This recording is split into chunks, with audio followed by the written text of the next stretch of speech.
자, 네 번째 단어는요, respect로 끝난 단어입니다. 네, 앞에 보시면 re라는 요 접두어를 눈여겨봐 주세요. re라는 이 접두어는 다시라는 뜻을 갖고 있어요. 그 다음에 spect라는 뒤에 붙은 이 본 단어는 바라보다, 네, 쳐다보다, 네, 뭔가를 지켜보다, 네, 이런 뜻을 갖고 있습니다. 그러니까 respect는 다시 보다라는 뜻을 가진 단어죠. 그러면 이 단어가 합쳐지면은 우리말에 어떤 뜻이 되느냐 하면은요, 우선 발음상 respect라고 읽게 되시고요. respect, 존경이나 존중의 뜻을 갖게 됩니다. 저는 이 단어를 굉장히 자주 쓰는 편입니다. 왜냐하면 이 respect라는 단어는 상대방의 기분을 소중히 하는 거거든요. 경의를 나타내는 것을 뜻하는 말이지만, 보다 높이고 상대방을 중히 여긴다라는 뜻을 갖고 있습니다. 고귀한 것으로서 소중히 다룬다, 해치지 않도록 소중히 다룬다, 뭐 그런 뜻을 의미하기도 하죠. 이 단어가 말해주듯이 respect는 인간의 존엄성에 기초해서 도덕적, 윤리적 차원의 의미가 있다라고 보시면 되겠습니다. 제가 얼마 전에 TV를 보다가도요, 그 젊은 그 MZ 세대라고 그러잖아요. 이 사람들을 대화 가운데 너를 리스펙트하게 됐어 라는 대사를 듣게 됐어요. 그래서 내가 많이 쓰는 말인데 이렇게 생각을 했었죠. 분명히 리스펙트, 존경과 존중의 뜻을 가진 영어 단어인데 젊은 사람들끼리 대화하면서 무슨 뜻으로 사용했을까 이렇게 곰곰이 한번 생각해보는 기회가 됐었던 것 같아요. 그 학생들이나 제가 이제 사람들과 이렇게 소통을 하다 보면은 대부분의 사람들이 누군가의 참 귀한 집 자식이잖아요. 가족의 소중한 구성원들이라는 것을 느끼게 되고 이해하고 존중하는 마음이 생기는 경우가 되게 많습니다. 항상 처음 만나서 대화했을 때보다 여러 번 만나서 속 깊은 대화를 나눴을 때 그 사람을 다시 보게 되죠. 제가요, 이 수업 시간을 통해서 작지만 여러분을 확실하게 행복하게 할 수 있는 방법 한 가지를 제시해 보겠습니다. 바로 자그마한 것으로부터 시작해서 상대방을 존중하는 연습을 해보시는 겁니다. 부모는 자식의 입장에서, 또는 직장에서 상사들은 자기가 처음 입사했을 때의 입장에서 서로 역지사지 하면서 존중한다면, 리스펙트 한다면, 여기서부터 이제 세상은 서로가 서로를 리스펙트 하는 세상이 시작될 겁니다. 이런 생각들이 생활 속에 자리 잡으면 모르는 사람들이 조금 이상하게 행동하거나 말을 하더라도요, 무슨 사정이 있어서 저렇게 행동하고 말하는지 한 번쯤은 더 숙고하는 시간을 가지게 돼서요, 이해하고 또 상대방을 리스펙트 해 줄 수 있는 그런 기회가 될 수도 있을 거라는 생각이 듭니다. 이렇게 서로가 이해하고 리스펙트하는 생활을 하다 보면, 바로 리스펙트하는 마음은 저절로 생기게 되고요. 그야말로 매일매일이 사람들과 만나는 시간들이 굉장히 행복해지실 거라고 저는 미션이다. 리스펙트 너무 멋진 단어 아닙니까? 저는 여러분들을 리스펙트하고요. 그로 인해서 여러분들도 저를 리스펙트 해주시면 저는 진심으로 감사드리겠습니다. R로 시작하는 진짜 멋진 단어죠, 그렇죠? 리스펙트 꼭 기억해 두세요. 자, R로 시작하는 다섯 번째 단어는요, ROMANCE로 끝난 단어입니다.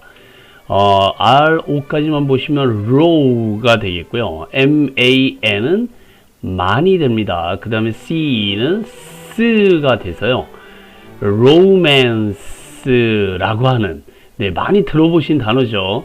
낭만의 뜻을 갖고 있고요. 로맨스, 사랑이야기, 연애, 뭐 그런 뜻입니다. 사실 로맨스는 지금 발음에서 보신 것처럼 ROMAN까지만 보면 로만이고요. ROMA까지만 보면 로마가 됩니다. 그야말로 그리스 로마에서 나왔다라고 보시면 돼요. 과거의 로마 시대 때는요, 그야말로 이 태평천하?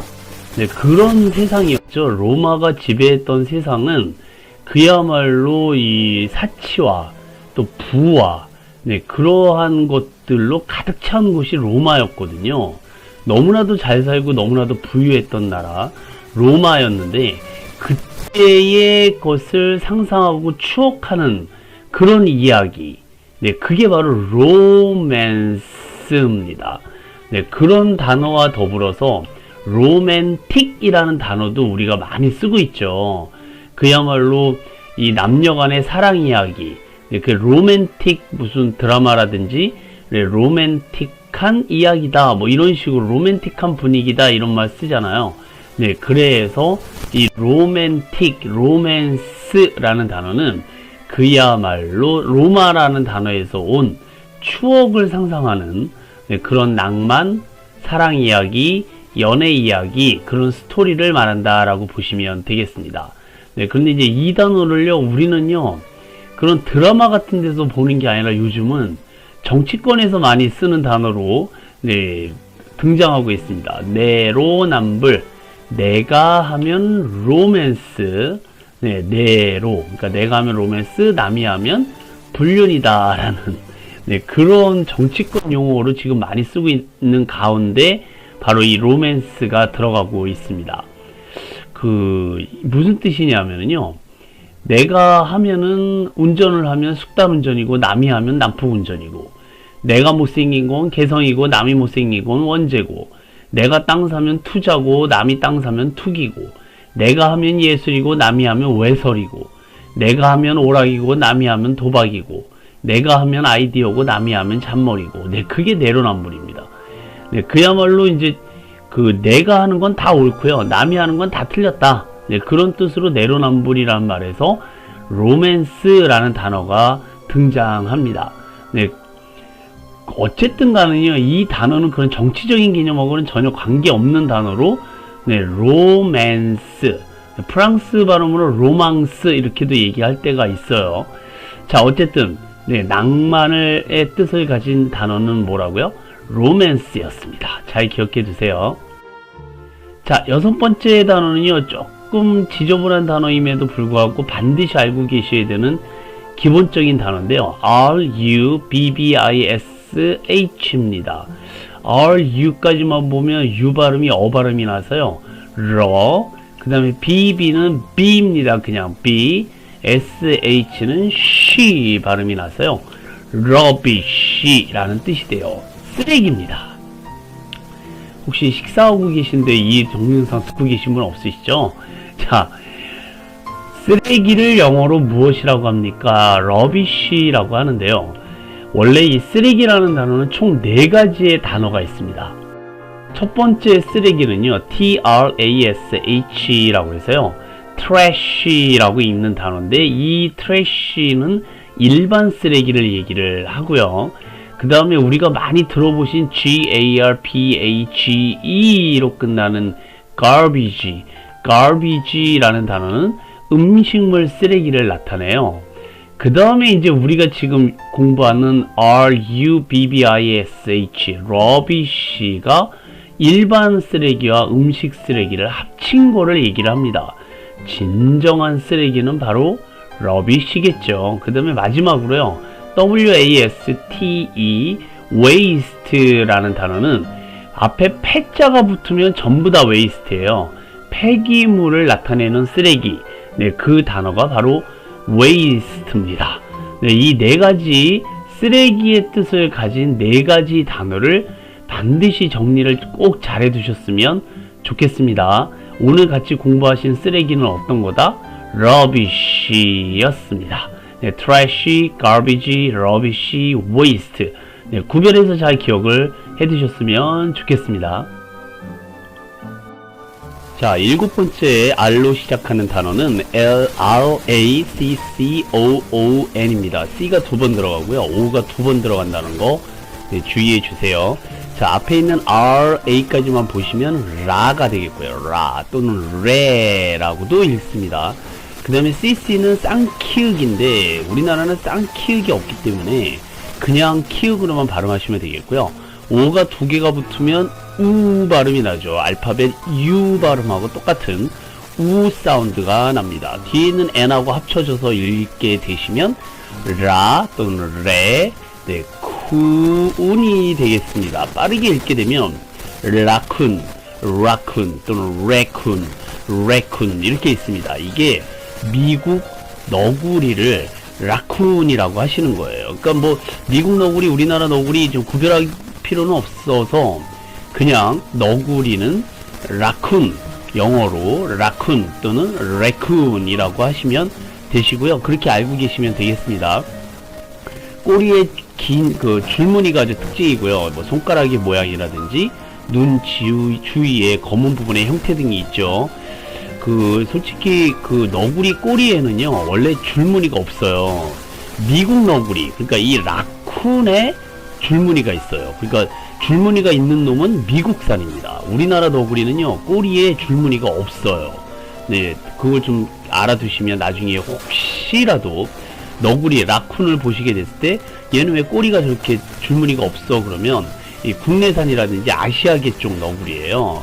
네, 그러니까 너구리를 그릴 때, 라쿤을 그릴 때 꼬리에 줄무늬를 그리면 사실 부정확한 그런 현실 반영이 됩니다. 주둥이가 뾰족하고요, 귀가 동글동글하죠. 그 짙은 색의 이 가죽은요, 이 저급, 갑상 모피로도 사용이 됩니다. 몸에 살집이 되게 많고요. 특히 이 볼살이 통통해요. 그래서 굉장히 귀엽습니다. 사실은 그 개 중에 애완견 중에 포메라이언 뭐 이거랑 좀 비슷하고요.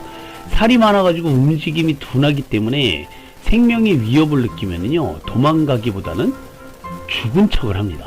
그 상태에서 이제 위협이 없어지기를 기다리다가 상대가 건드리잖아요. 그제서야 도망가기 시작해요. 되게 웃긴 놈입니다. 어쨌든 야생동물 중에서는 이 인간하고 교류가 굉장히 많은 편이에요. 네. 근데 이 동물, 이 라쿤 역시요, 사람이 어떤 동물인지 명확하게 알고 있다고 해요. 그래서 사람한테 정말 갖은 아양을 다 떱니다. 기가 막힐 정도로 아양을 떨거든요. 네, 그래서 키워보신 분들은 아실 것 같은데, 가장 키우기 재밌는 놈이 바로 이 놈입니다. 네, 근데 사람한테는 그렇게 아양을 떨면서도요, 그 자기하고 같은 과 동물인 개나 다른 동물인 고양이를 보면요, 아주 불같은 성격을 보여줍니다. 아주 싸나워져요. 네, 그래서 왜 겉다르고 속다르다 하는 사람을 너구리 같다라고 하는 말이 있을 정도죠. 네, 그러다가 이제 개나 고양이가 없어지면 다시 사람한테 아양을 떨어서 먹을 것을 얻어먹습니다. 네, 아주 대단한 아주 아첨꾼이에요. 네, 라쿤이 그렇습니다. 우리나라에서는 이 너구리 하면은요, 라면이 되게 유명하죠, 그쵸? 네, 농심에서 나온 너구리. 너구리 혹시 라면 좋아하시는 분들은 라쿤 라면을 드시는 거예요. 물론 이 너구리 라면에는 너구리가 들어가 있지 않겠죠, 그쵸? 면발이 두꺼워서 우동 라면이라고 불리우는 이 너구리가 영어로는 라쿤입니다. 근데 혹시 재밌는 거 하나 알려드릴까요? 미국 사람들이요, 이 너구리 라면을 뭘로 알고 있느냐면요, RTA 라면으로 알고 있어요. RTA. 왜 RTA냐면요, 이 너구리를 거꾸로 뒤집어 보잖아요.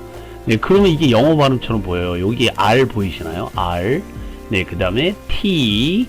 네, 마지막에 A로 미국 사람들은 보는 거예요. 그래서 이 RTA 라면이 굉장히 맛있다고 얘기하는 미국 사람들이 꽤 많이 있습니다. 네, 뒤집어서 본 거거든요, 그야말로.